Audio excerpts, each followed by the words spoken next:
elements. Thank you, Allison. Does anybody else enjoy this new recording in process voice more than the old one? The other one was a little bit aggressive, you know? I think this one has a nicer, softer tone. Sorry to interrupt you with it. The timing is always a little off. Sorry. No, I love it. And I will say, with Elizabeth's comment about vegan ice cream, there are so many amazing varieties out there where if you don't do dairy or dairy doesn't do well for you, don't be shy to try out almond-based things, cashew-based things. They are just as delicious these days. So like I said, we're going to get it kicked off in just a couple minutes. At 8:05, we're going to have our speaker start because we have a very specific time slot. So I'll be tossing it over to Mary Smith in just a second. We do have some exciting national updates right after our first speaker as well. But just a quick update about the breakout rooms later. I'm sure many of you received the email, but you're going to be able to self-select which breakout room that you're going to be joining. So feel free to do that later on. We are going to have facilitators in all of those rooms. Myself or Jamie Cates might be reaching out to a few of you through private chat about helping facilitate a couple of the rooms, but it's going to be a really lighthearted, fun day. When you're in those peer groups, it's going to be very simple questions: who you are, where you're from, something you like to do outside of animal welfare, and something you hope to learn from that specific peer group over the next 6 months. So those are going to be the peer groups that you're going to see a little later on. I will go over these instructions again right before we get it kicked off, but I wanted to make sure I can say it a couple times since it is something very new to us. So before we get into our first speaker, I'm going to do what I love to do, which is toss it over to Mary Smith to get us kicked off. Good morning, everybody. It's so great to see you. It's kind of amazing that we're going to have somebody talk to us about what I consider to be a cosmic attitude adjustment, because our brains, it just seems so unfair that they're so wired to remember the negative, but we're going to hear about how we can reprocess to focus on the positive. And it might sound kind of Pollyanna, but considering the world today, I'll take Pollyanna any day. I think we need some positive. So speaking of positive, I want to remind you all that on August 24th, you can hear for yourselves in her own words, the amazing, the incredible, the unbelievable Dr. Lila Miller. So Candid Conversations, please make sure you check it out because she is just like the closest thing we have to a rock star in our movement. And she certainly is a legend. And not only all of that, she is a super, super nice lady. All right. Also, on the 23rd, that's the deadline for applications for the next challenge that about 100 million organizations have come together to support. And it's all about the open arms adoption process. So that's August 23rd. Check it out. It's going to be a fun opportunity to hear what other organizations are doing, how they made it happen, and helping you figure out what next steps would be for you to have a more open, more inclusive adoption process. And speaking of inclusion, there is a question on the forum. What changes have your organization made to become more inclusive? You'd like to answer that question, and you can answer anonymously if you would prefer. You can do so. Go to the forum. I think Allison will put the question of the week link on there, which is really, really great. And don't forget, Petco Love has love stories. That is still open, that grant cycle. Best Friends Network Partners. If you haven't applied for the Rachel Ray grant, you are missing a huge opportunity. And as they say in our business, you're leaving money on the table. So I'm just really excited to be here this morning, as I am most Mondays. It's amazing how you guys have transformed Mondays for me.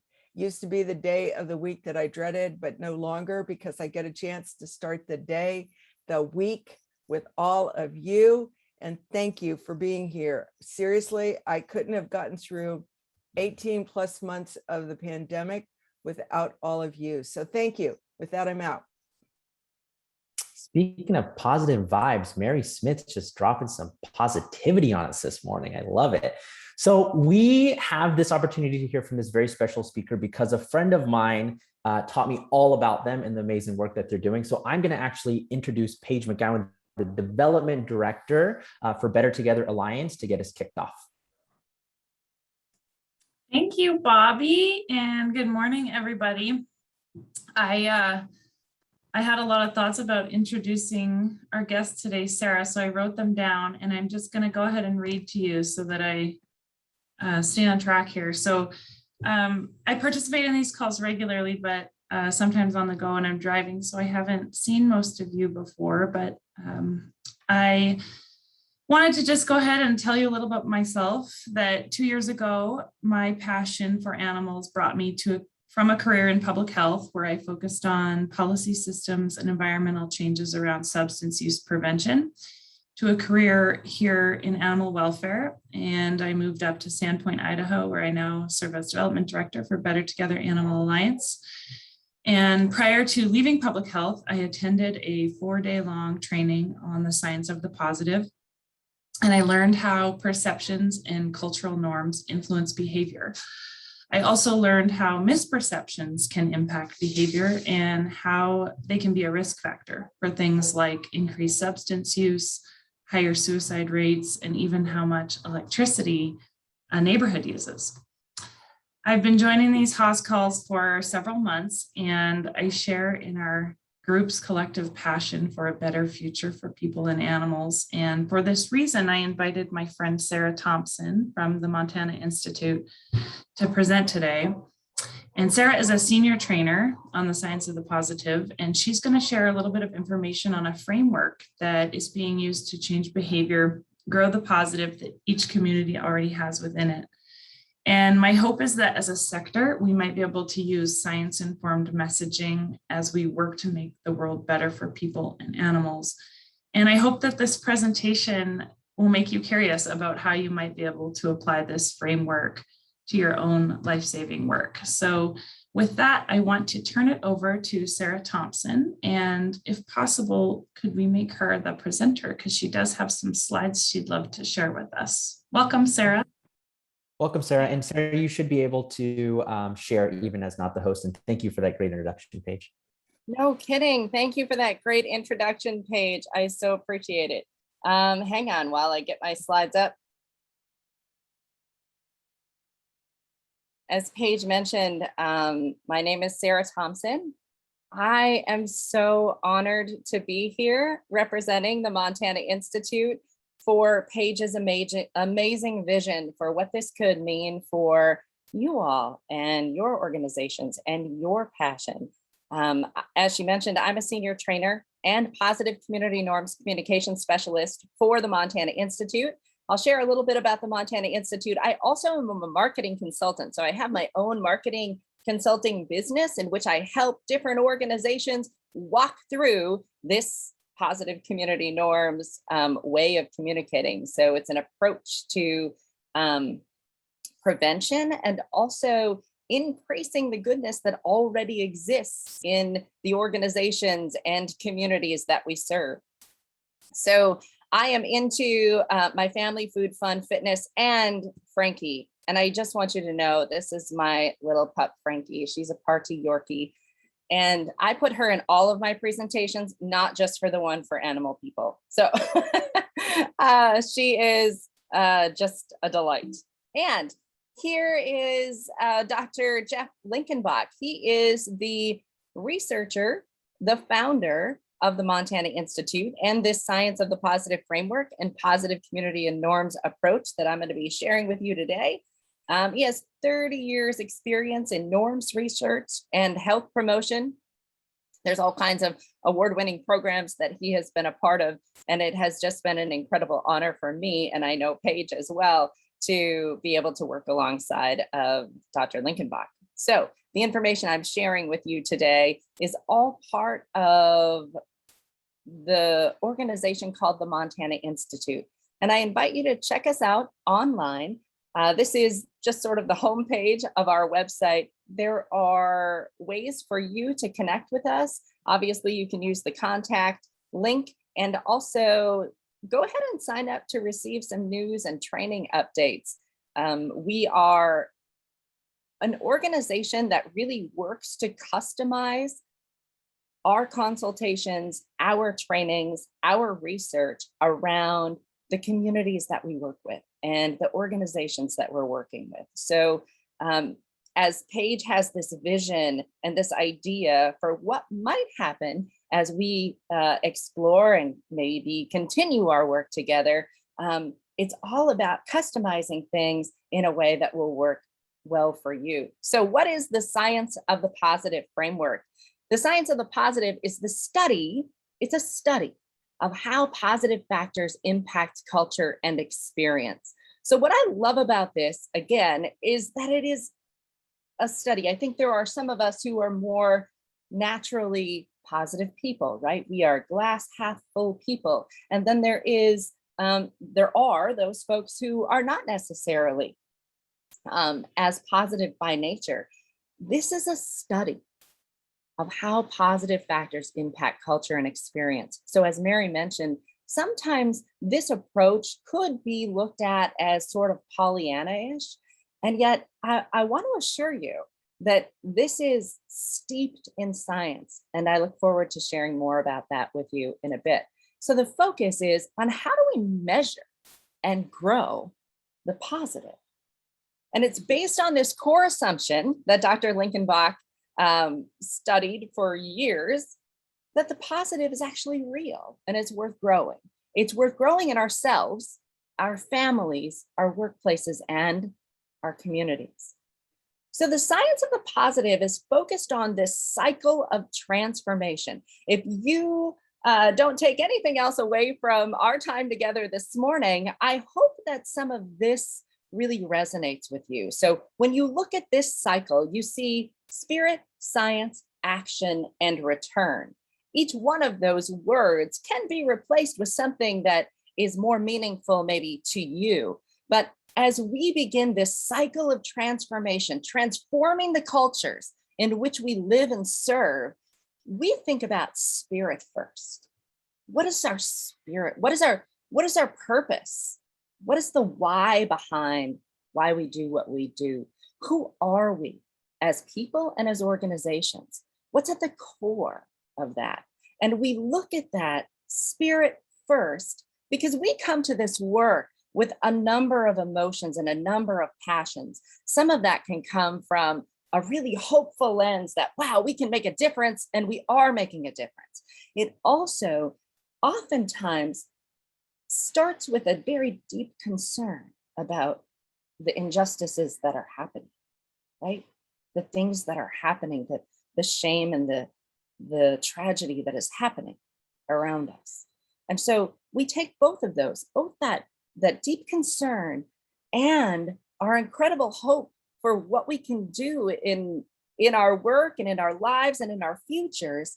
And we bring that to our spirit first. And we say, we're going to begin from this hopeful, positive, energy-giving frame.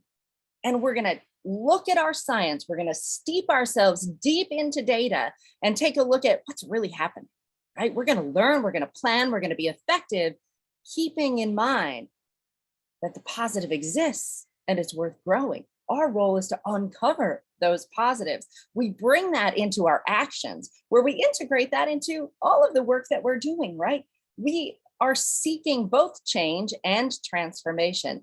And then we spend some time really in this area of return, the idea of resting, the idea of reflecting on the impact that we have made, that we can make, that we want to make, right? What can lead us into this next round of this cycle of transformation? And of course, some of the key parts of that is evaluation, taking a look and really studying where have some of these impacts been. Dr. Unkenbach talks about if we want health, we must promote health. So when we think about our communications in how we put out information about who we are and what we do and what we hope to accomplish, Dr. Unkenbach says, hey, if we want health, we must promote health. Oftentimes in the prevention world, right, when you think about it, scare tactics, Dr. Unkenbach sometimes calls it health terrorism, seems to be a really prominent line of communicating, right? If we could only tell people, if people only understood how much harm that comes from doing what they do, they certainly wouldn't do it, right? The prevention world may be, I don't know this for sure, don't quote me on this, but it may be one of the only organizations that actually shows images of things we don't ever want people to do, right? So when we think about messages around, let's just use drinking and driving, for instance, right? What do you think about when you think about messages you've seen about drinking and driving? They're showing people drinking and driving, right? Or car crashes, or some, tragedy around that. And certainly that's real. And yet, if we could take a cue from some of the best marketers in the world, and I'm just going to use Pepsi-Cola and Coca-Cola as an example. I mean, it's not often, if ever, that we see Coca-Cola saying, hey, drink our stuff, and they're showing a can of Pepsi-Cola. Yet that's what we do in prevention. That's what we do oftentimes when we are trying to reduce a harm, right? We show that harm, that if we want health, we must promote health. We have this balance of both concern and hope. And so while we are hopeful, and while as the science of the positive, we are really focused on growing the positive that exists, we are not saying there isn't a concern. We are not, not paying attention to. Our goal is not to be like these glass half full people that, oh, everything's so great, we don't have to worry about that stuff. No, this is the very reason that we are focusing on the fact that there is a positive and we need to bring hope to this, right? So where there is great concern, we need to balance great hope. And where there is great hope, we need to understand there's a significant concern here. We seek both change and transformation. So we want to make a difference right now, right? We want to make a difference while we have this funding, or while we have, maybe it's a grant that you're working off of, or in the span of our career or our volunteer time. We want to make a change. And isn't it transformation that we really seek? Don't we want to leave this place different than when we came?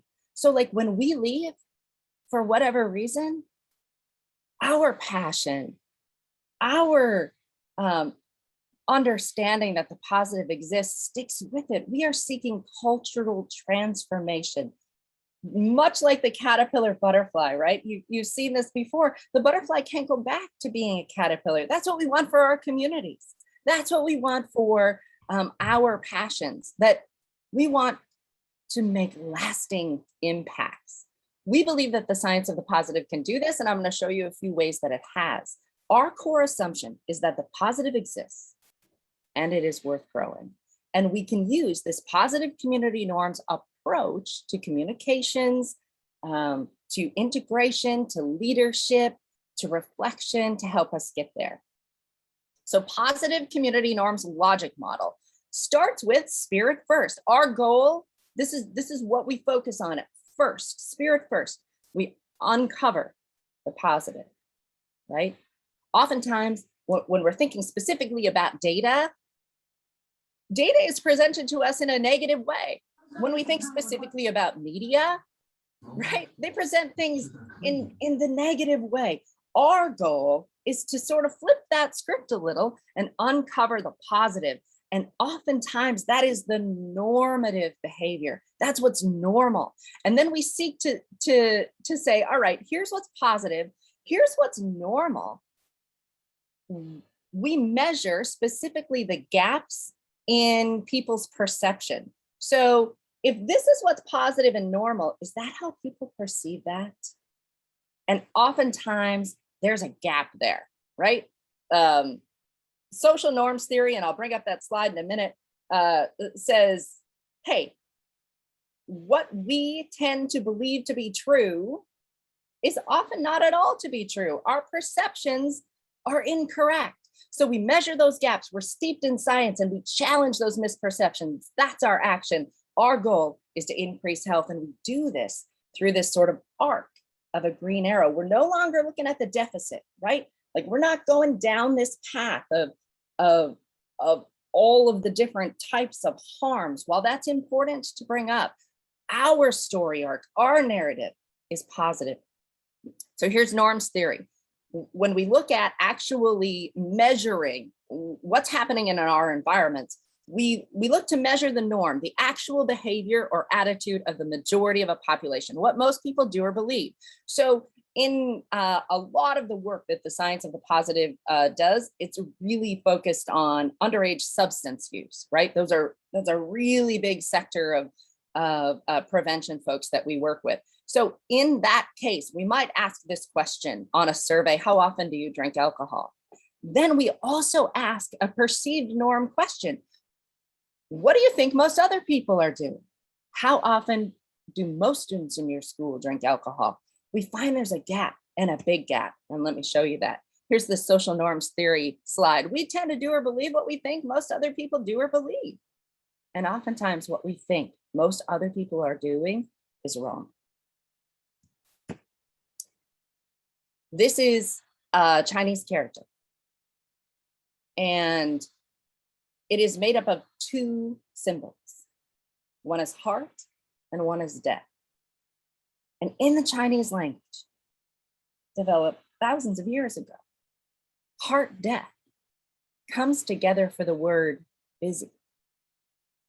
So when we think about the work that we're doing, are we busy or are we effective? Can we be experiencing a heart death of our efforts? Can we be running our wheels so fast, spinning our wheels so fast, and not really making an impact in the way that we had hoped, in the way that we envisioned, in the way that aligns with our passion? And so we look to being, with the science of the positive work, effective, right? It's okay to be busy. I mean, hey, in our culture, busy is a sign of you got things going on, right? And yet, isn't it effectiveness that we seek? I want to talk about, I'm going to show, this is a book. If you haven't seen this book, lots of people have. If you haven't, I encourage you to check it out. It is awesome. I'm just going to read something to you, honestly, really short, from the very first chapter. And I want to show you an example of what happens when we are able to speak the truth about what's normal behavior. So chapter 1, like tax collectors in a lot of countries, officials in Britain's Her Majesty's Revenue and Customs had a problem. Too many citizens weren't submitting their tax returns and paying what they owed on time. For many years, officials of the HMRC had created a variety of letters and communications targeted at late payers. The majority of these approaches focused on the various consequences of paying late, right? What would they face if they failed to respond and pay on time? Things like interest charges, late fees, legal actions. So these letters included those things. In early 2009, HMRC decided to try an alternative approach. All it involved was one small change, a single sentence added to their standard letter. This small change was remarkable, not only for its simplicity, but also for the huge difference it made in response rates. The new letters led to a collection of 560 million of the 650 million debt that was the focus of the pilot study. Overall, these new letters, I'm just about done reading. Overall, these new letters, combined with other best practices, right? This isn't just standalone, like you've got a lot of amazing things already happening, combined with other best practices informed from the private collections industry, contributed to the collection of 5.6 billion more overdue revenue than had been collected the previous year. So what exactly was this small change?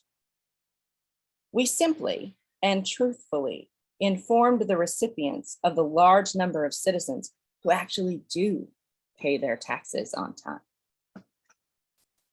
Here's another study that was done in the Journal of Consumer Research. You can see who were the creators of the study. And this is about towels in hotel rooms, right? We see every one of us has been in a hotel room where we've seen, hey, please help protect the environment, reuse your towels, hang it up here if you're going to reuse it, put it on the floor if you're not going to reuse it, right? Well, these folks, Noah and Robert and Blau, I can't say his first name, I apologize for that. But anyway, they thought, what would happen if we actually measured how many people do reuse their towels and then told people about it? What they found in their study of there's 1,500 different people was that 75% of people in hotel rooms actually do reuse their towels. And so what they did was they added that to the environmental message and said, guess what? You can be like 75% of the other guests in our hotel and reuse your towel to help protect the environment. By adding that descriptive norm, you can see what happened. They were able to move from a 35% up to a 44%, right? There was a bigger participation in this. So I'll invite you to take a look at that study. This is not something that Dr. Unkenbach was involved in, but I'm just showing you that this sort of social norms theory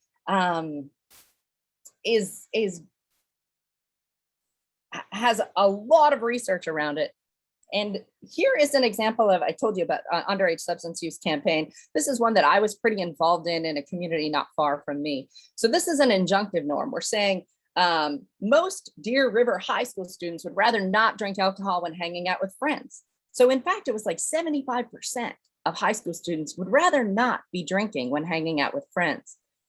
Here's what happened in that community. I'm just going to give you a little snapshot. This isn't unlike what we see in other communities who are working with the science of the positive and positive community norms approach. So if you look at this slide on the left side, you're seeing the perceived norms. This is what they think their students or other students are doing. And then the actual norms are there on the right. I'm just going to run through these. In 2012, 80% of the students at Deer River High School thought most of their peers had drank alcohol in the past 30 days, when in fact, 73% had not. Big gap there, right? After 5 years of really focused messaging on the fact that most students in Deer River don't drink alcohol in a typical month, most would rather not drink when they're hanging out with their friends. The perception shifted. In 2017, 49% of students thought most of their peers drank in the past 30 days. That's a significant decrease from where they started, right? But what happened to the behavior in that time? Wow. Now 86% have not drank alcohol in the past 30 days. In 2019, that messaging continued. They were able to continue to correct the misperception, and it continued to affect the actual behavior of student alcohol use. There are all kinds of research. Here's a few of them. You might want to take a screenshot of this, and I can send out more, that indicates correcting misperceptions of norms affects behavior in a big way. Perception's everything. Therefore, so too are misperceptions. Our perceptions pull our narratives. This is what we're talking about, right? And if we are talking about things that we misperceive, right? How can we be effective? Are we more busy than effective? Can we look to uncover the positive, measure gaps, challenge those misperceptions, and increase health?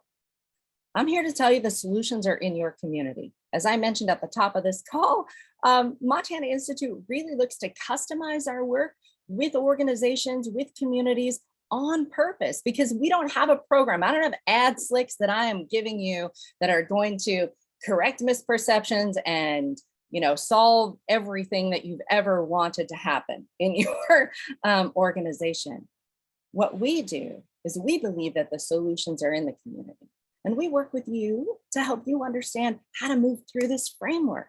What are the steps? How do we do this effectively, right?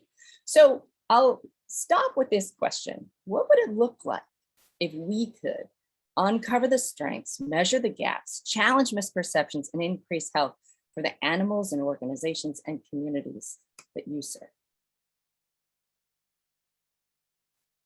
The Montana Institute, as I said, has a number of training and research that we can offer. So I just invite you, if you're interested, if this has piqued some interest, certainly visit with Paige, and you can connect with me directly through the Montana Institute as well.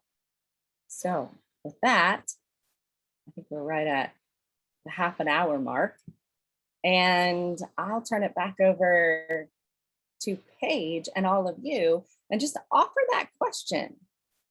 What if we could uncover the strengths, measure those gaps, correct misperceptions? What types of misperceptions might exist? And how can we increase the health for the animals and communities that you serve? Wow, Sarah, thank you so much. Paige, do you have thoughts?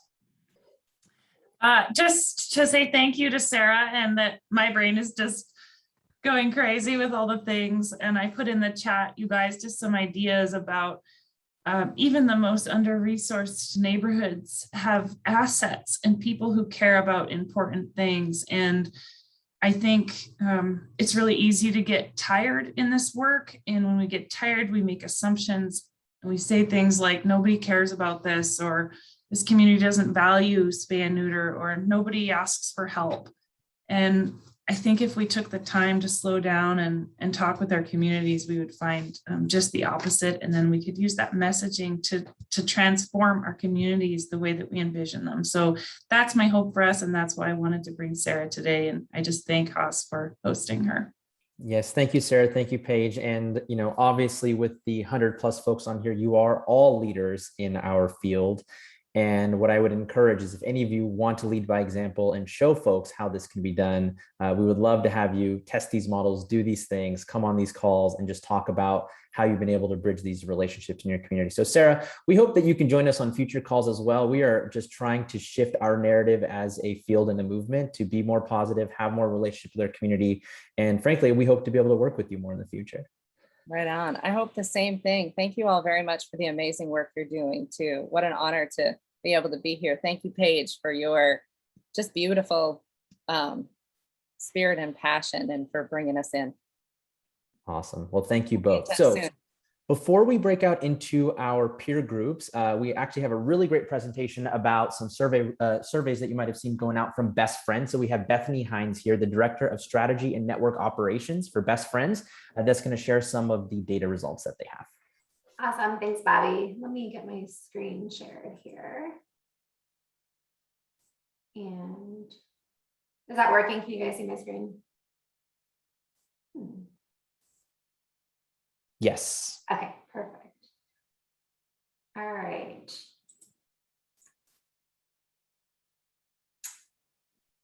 Oh, I went to a different monitor, but that's okay as long as you guys can see it. We're good. So I'm talking today about the staffing survey that we just recently ran. And as you guys can see, this survey was brief. It was literally 6 questions. It ran from July 28th to August 6th. I want to start with a huge thank you to the other national organizations that cross-promoted this survey. So it was sent to lots of people, which was awesome. We had 187 respondents for this, which is really cool. They represent private shelters, shelters with government contracts, government shelters, rescue groups, non-rescue support agencies, so spay-neuter groups, transport groups, etc. I will share the link to these slides, but also you'll find here a link to this quick study that's published with the results of the survey. So basically what we were trying to do when we sent the survey out was get an understanding of, based on org types that are out there, is our industry having the same staffing concerns that we're seeing in like the restaurant industry or like the grocery industry or other areas that are having trouble getting staff on board, and what's the impact of that? So a little bit more on our respondents. It was definitely shelter heavy. So even though we did have some rescue organizations and some support organizations respond, 91% of the respondents did come from an actual shelter, a brick and mortar shelter. And of those, 67% were either private with a government contract or government themselves. And as you guys can see, we have a pretty good split out of different size organizations. About half were in the 1 to 5,000 intake range per year. And then a quarter. Bethany. Yep. Hey, Bethany, I don't think your slides are advancing. Oh gosh, what slide are you guys looking at, Jamie? The very first one. Okay. That's weird because it's advancing in my, let me go like this. What if I manually turn it over? Yes, that works. Okay. That's so weird. So are you guys seeing it where you see like the slides that are coming up? Yes, we Yep. see them on the left. Oh gosh, I'm sorry. Cause like my other two screens have the other ones. It's being funky, but I'll go this way. Thanks, Jamie. So again, overview, try to make it bigger for you here. Those were our respondents. This link takes you to a PDF of the study that I can share with you guys as well when I stop sharing my screen. These were those respondent types that I was just talking about. So again, very shelter heavy, but a good mix of different size organizations. So getting down to the brass tacks of this, 87% of organizations responded as having a staffing shortage. So they're operating with less staffing levels than they were pre-COVID, and they're pretty substantial. So 40% of them are operating at a 10 to 25% reduced staffing level, and 22% of them have more than a 25% reduction. And so organizations are operating with, that's substantial amount of staff, and it's also impacting volunteer rates. And so we know that staffing is an issue for you guys on the call, for the respondents who took part of this survey. One thing that was sort of surprising, at least for us when we dove into the results of this, is that 71% of respondents with shortages are saying that it's because they're unable to recruit, hire, and maintain staff. We automatically thought the answer to that was going to be budget cuts, right? Because we felt like everyone was undergoing budget cuts last year. In reality, only 14% of respondents were attributing budget cuts to impacting staffing levels. So again, we know that the biggest driver that we need to support is how can we help organizations recruit staff, onboard them, have them get past that 90-day, 6-month mark, and be able to maintain them within the organization. So staffing is definitely impacting operations. So 70% of our respondents have some level of limitation in terms of the public cannot access them at the same level as pre-pandemic, or volunteers cannot access them in the same level as pre-pandemic. 29% of those limitations are attributed simply to staff. They don't have the staff to keep their doors open long enough, so the public can't come in the way that they used to. And then also, and this is probably some of the most important information to come out of this, the staff that are being maintained and are working for organizations are stressed, and they're more stressed than they have been. It's not only that intake levels are rising beyond 2020, getting close to 2019 levels. We're in the end of summer, we're seeing our second wave of kitten season. So things are busy, shelters are busy, and there's not enough staff. And so you have organizations that, people are wearing multiple hats, which is not something that's new in our industry. They just have a lot more hats to wear now. And so maybe you used to wear 3 hats, now you're wearing 6 hats. And so we've got to figure out how can we better take care of the folks that are still with us, because they're stressed and we feel that. I will share this deck. One thing I'd love to hear from you guys, and I'll put my email in the chat as well. What do you guys need? What can Best Friends as a national organization do? What can those collaborators on the survey do to provide resources? We're going to work with our HR department to try to get together a suite or a package of resources that organizations can use that just helps with things like, here's tips and tricks on recruiting, here's how to be competitive, here's how to take care of staff and onboard them properly so they stick around. But we definitely want to hear what your guys' needs are and what we can do to support it, because we definitely understand that staffing is an issue, and that's impacting how the public can access your facilities, and it's certainly impacting you guys that are still working. So that was that. Sorry that my screen share didn't go exactly as planned. No, this is such important and critical information, Bethany. And what I'm hoping is that we can actually share this deck on today's Maddie's pet form conversation, and then maybe we can all have a larger conversation about what all of our needs are to hopefully, get the resources that we all need. But yeah, we are hearing this. I'm glad that this is what the data looks like, because it's what we've been feeling and hearing, that people are tired and we have to do what we can to support them. So thank you so much. All right, folks, we have about 20 minutes left on the call. We're super exciting to be kicking off sort of this pilot for our peer groups. So really quickly, I know we have our 10 or 11 facilitators. For those folks that are assigned to rooms, if y'all can just use the chat just to say yes to make sure that I know that you have the document that I shared with all of you. So I just want to make sure everyone has what they need. The next step is going to be Allison is going to launch all of these breakout rooms. You are welcome to join any room that you like. This does not mean that you're going to be assigned to this room long term or that you have to stay there for the entire time. You're welcome to move around and do all the things. But the goal really is to answer a few questions and get to know a few of your peers. We're going to ask 1, who you are, 2, where you're from, 3, something that you like to do outside of animal welfare that brings you joy, and 4, something that you hope to learn about whichever one of those elements that you've hopped into. We have subject matter experts that are going to be joining us once a month based off of those elements. And today it's really just to hear from you on what you're hoping to learn as we book speakers and also have our discussions booked for future time. So Allison, go ahead and prompt those rooms and I will start. Mary, I'll make sure that you have that. Melinda, you actually don't need it. That document is only for the facilitators. And Mary, I will make sure you get your copy right now.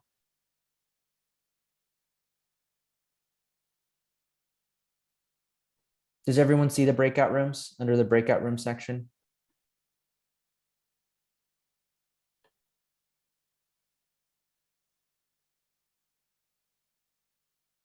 Perfect. If you do not see it, there's likely 3 dots next to your boxes underneath. And so just start on hopping into rooms, and we're going to be starting our conversations in about 3 minutes. Well, today we're just doing mud cleanup from the storm yesterday. It did rain. Mary, you had quite the party. Folks were pretty shy, but they definitely had some great things to share in terms of what they needed. We tend to focus on the chat instead of actually talking to each other, but that's cool. Well, this was really for us a way to just pilot to see what type of interest we would have in each of the groups. And just a quick reminder, folks, we are going to be having subject experts helping lead and facilitate all of these calls in the breakout rooms in the future. But we wanted to make sure that we heard from you first instead of assuming that we know what you wanted to hear about. So Mary, I know it's the top of the hour and I know folks are still trickling in, but I'm going to toss it over to you to close. All right, I think we got some really great information today. I think Paige and Sara really set the tone for a different approach for us to have. I think despair is that wave of emotion that we often feel that leads to our compassion burnout and fatigue. And it's a dark place that we really, even working with animals, we still can find ourselves because we can get overwhelmed. And I so appreciate what they shared with us today on just being able to challenge our misperceptions and to really focus on positive. And it's really something that we can retrain ourselves for. Like I said, it's a cosmic attitude adjustment that we can all benefit from, not just our coworkers, but our family and friends, and more importantly, our neighbors and our community can benefit from this. So I'm all in favor of working those muscles that we have let slide into disuse. So pay attention to the details and smile more. Have a great, great week, everybody.